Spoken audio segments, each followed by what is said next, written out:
Bonjour Fabrice Brégier. Bonjour. Merci beaucoup d'avoir accepté cette interview. Alors on a déjà beaucoup parlé de Pacte PME ce matin. Est-ce que vous pouvez nous décrire précisément votre action à la présidence de Pacte PME justement? En fait, j'ai pris cette présidence il y a un peu moins de 2 ans et mon action est d'animer ce réseau, essentiellement de chefs d'entreprise ou de responsables. On a 50 grands groupes qui sont représentés à haut niveau.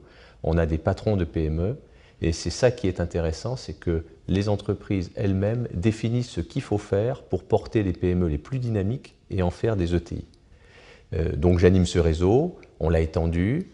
J'espère qu'on aura d'autres candidats qui viendront parce que c'est aux entreprises à se prendre en charge.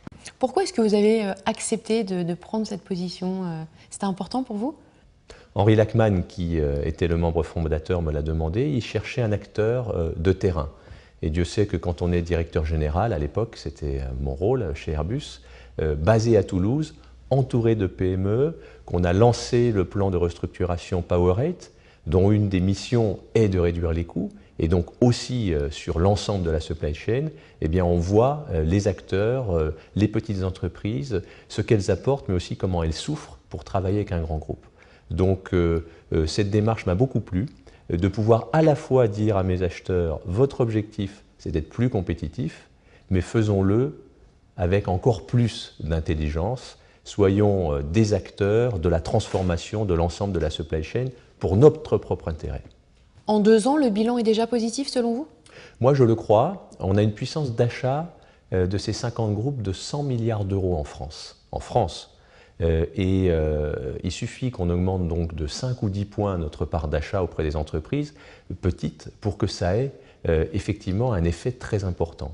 Et ensuite, ça nous oblige, nous patrons, à demander à l'ensemble de nos acheteurs, de nos équipes, de se comporter correctement avec les PME, de respecter évidemment les chartes qui ont été signées par l'ensemble des grands groupes, mais aussi d'aller à la recherche des PME qui ont un potentiel.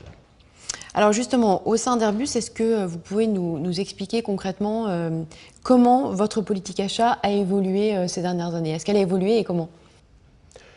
Est-ce qu'elle a évolué? C'est dur à dire, mais je pense que l'image d'Airbus a considérablement bénéficié du fait que j'ai pris cette casquette de président de Pacte PME. Un acheteur va à l'essentiel. Et il passe finalement presque autant de temps à travailler avec une petite entreprise qu'avec le groupe Safran quand il est chez Airbus. Et le groupe Safran connaît les pratiques d'Airbus, sait travailler avec un groupe de la taille d'Airbus.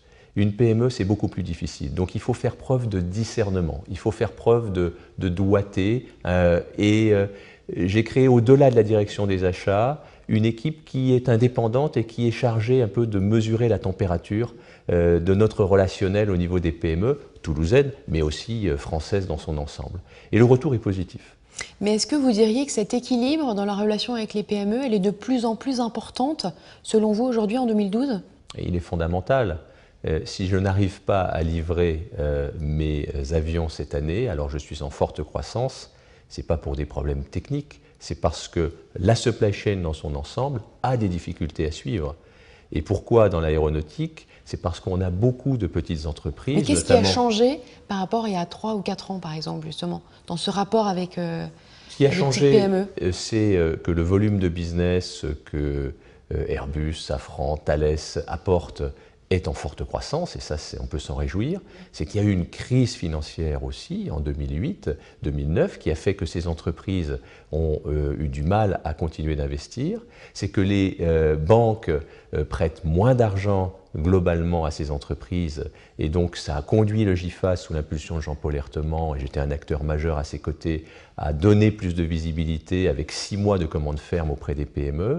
Donc il y a des éléments fondamentaux qui font que ce tissu industriel est plus fragile qu'avant. Et donc notre action, c'est d'être à leur contact, de les aider directement à travers des associations comme l'association Space, qui sur le terrain leur offre un certain nombre de services pour s'améliorer dans leur performance industrielle. C'est leur donner de la visibilité, c'est de les protéger par rapport au système financier et mener des actions pour que les banques continuent d'apporter le financement qui convient. Et c'est de sortir les plus innovantes, de les faire grandir en taille de l'offrir leur chance sur les marchés internationaux. Voilà en gros ce que l'on fait au niveau de Pacte PME et j'espère aussi de la filière aéronautique. Est-ce qu'il y a encore, dans ce contexte difficile, d'autres actions à entreprendre pour renforcer encore davantage ce tissu industriel français, selon vous? Oui, énormément. Mais je crois que c'est en parlant des bonnes pratiques, en donnant des exemples positifs. En France, on a toujours tendance à regarder ce qui ne marche pas. Alors, et on va en crever si on continue. Il y a beaucoup de choses qui marchent. Je prends l'exemple de la consolidation du tissu industriel. Airbus, Safran, la Caisse des dépôts ont créé un fonds qui s'appelle Aérofond et qui investit dans les entreprises les plus prometteuses. Ce sont des financements dits pérennes, de long terme, et c'est ce que recherchent les entreprises. Voilà un exemple positif que j'ai fait valoir au niveau de Pacte PME. Il y a eu depuis dans l'automobile un grand fonds qui a été mis en œuvre pour soutenir la supply chain. C'est, je crois, la responsabilité des grands maîtres d'œuvre. On a aussi, une fois par an chez Airbus, une journée avec l'ensemble de nos fournisseurs pour leur expliquer notre marché, notre vision, ce qu'on leur demande sur le low cost, comment on est prêt à les accompagner, parce que ça, c'est très important pour le patron d'une petite entreprise de savoir quoi faire. Sur l'innovation, on est plus au contact des pôles de compétitivité, notamment Aerospace Valley à Toulouse, le soutien de l'IRT. Ça va être un noyau, je dirais, exceptionnel pour identifier les plus innovantes et ensuite leur ouvrir les portes et pas mettre le maquis des barrières administratives d'un gros mastodonte comme Airbus. Alors, puisque vous parlez d'innovation, justement, comment est-ce que vous vous appuyez sur vos fournisseurs et finalement, qu'est-ce que vous attendez d'eux au quotidien? D'abord, il n'y a pas que les petits. Si je prends notre plus grand succès historique, la 320 Neo, c'est grâce à l'innovation technologique des motoristes. Au premier lieu, CFM, Safran et GE. On a choisi ce moteur et ça nous permet d'économiser, avec le talent de nos ingénieurs aussi, 15% de consommation de kérosène sur la 320. On en a vendu 1400 en 18 mois. Bon, ça c'est le groupe Safran, mais le groupe Safran s'appuie sur l'ensemble de sa chaîne de valeur et sur des petites entreprises qui développent des technologies, soit dans le métallurgique, soit dans les céramiques ou dans les composites. Donc c'est ça qu'il faut identifier. Et c'est très difficile de le faire parce qu'on a tellement de barrières à l'entrée pour une petite entreprise innovante. Ne serait-ce que lui voler, même sans le faire exprès, sa propriété intellectuelle. Et parfois, beaucoup de petites entreprises renoncent parce qu'elles ont peur de se faire avaler. Donc ça, c'est des bonnes pratiques. C'est aussi créer par exemple une cellule de l'innovation. On a 15 personnes, une Innovation Cell, qui sont indépendantes de notre département d'engineering et qui sont un peu des professeurs, j'allais dire tournesol, non, c'est peut-être sévère, mais qui viennent prendre des idées. Et puis une de ces idées marchera et la PME qui l'aura apportée, eh bien, sera associée à un très grand avenir. Voilà ce qu'on essaie de faire, mais on le fait pas mieux que d'autres, je vous rassure. Dernière question, Fabrice Prégier, les acheteurs de Safran sont dans cette salle. Quels sont les conseils que vous aimeriez leur donner aujourd'hui? C'est difficile de donner des conseils et je pense que Safran a globalement une bonne réputation. Mais Safran devient un grand groupe aussi et donc ce qui s'applique chez Airbus doit être aussi valable.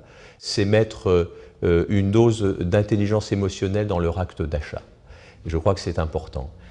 C'est de s'inspirer des 34 bonnes pratiques identifiées par le pacte PME. C'est de sentir quelles sont les PME qui peuvent vraiment faire la différence pour le groupe Safran et pour elles-mêmes et qui deviendront les champions de demain. Et puis, c'est aussi ne jamais oublier, bien sûr, que tout ça doit être fait pour la compétitivité du groupe Safran. Mais c'est de comprendre que cette compétitivité ne doit pas être recherchée sur le très court terme au détriment du moyen terme et du long terme. Ne transformons pas la filière aéronautique qui est fantastique en filière automobile où il y a eu une grande casse de la supply chain au détriment des grands donneurs d'ordre et au détriment des maîtres d'œuvre et des fabricants d'automobiles européennes. Merci beaucoup pour ces précieux conseils. Merci d'avoir accepté cette interview. Merci.